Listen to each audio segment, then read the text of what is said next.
अच्छा आदमी था, है ना? बहुत अच्छा आदमी था। ये बात तुमने कह दी यकीन से या अंदाजे पर? अब कुछ ना कुछ तो कहना बनता था ना उसके जनाजे पर। नहीं कहते तो जमाने को तुम्हारी अच्छाई पर शक हो जाता, और अगर वो सुनता ना तो खुशी के मारे पागल बेशक हो जाता। खैर ये बताओ कि अच्छा ही था तो अच्छेपन का हिसाब क्यों नहीं दिया?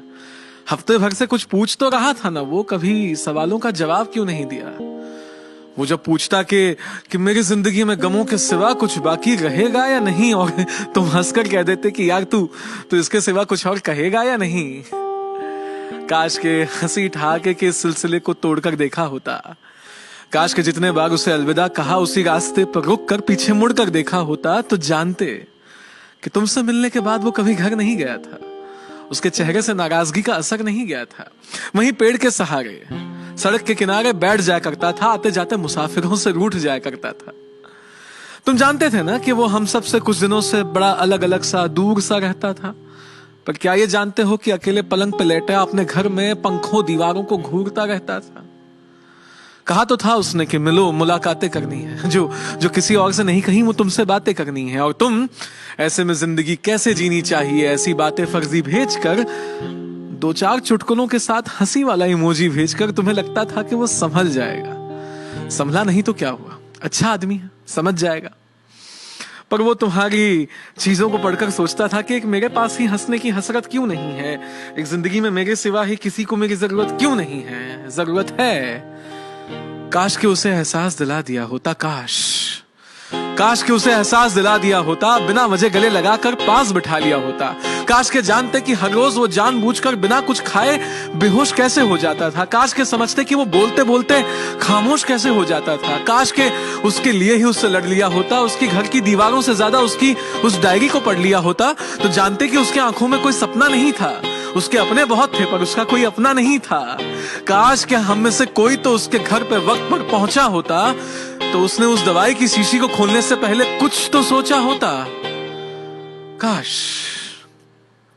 कहते हैं रिश्ते बांधते हैं ना, तो उसके घर में वो जंजीर मौजूद थी। जिस मेज पे दवाई की शीशी थी वहीं माँ पापा की तस्वीर मौजूद थी। पर उस वक्त उसका कोई अपना उसके पास नहीं था। दिल का हर एक दोस्त था तो सही, पर दिल के खास नहीं था। इस बार उसने जिंदगी